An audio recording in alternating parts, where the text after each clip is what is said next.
तुम्हें प्रताड़ित किया है। मैं रघुनंदन श्री राम ये विश्वास दिलाता हूं कि तुम्हें बाल के अत्याचार से जरूर मुक्त करूंगा। अब प्रभु क्या करते हैं? बड़ी देसी तरज है भैया, शहर के लोग कम सुनने को पाते हैं। अरे फागुन के महीनवा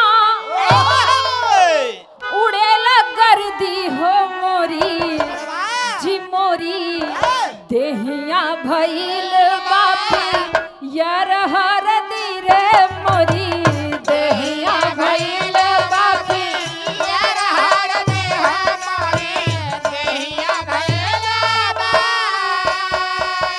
गुरुआ बाजीना गुड़ी गुरुआ बाजीना रस रस पौवा धरू मुरी देवी गुड़ी गुरुआ बाजीना रस रस पौवा धरू मुरी देवी गुड़ी गुरुआ बाजीना।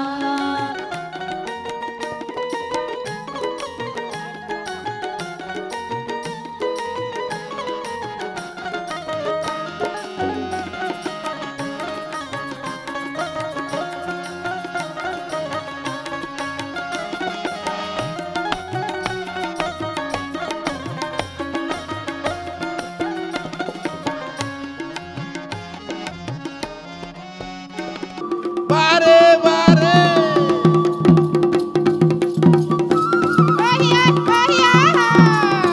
लगे लगे लगे लगे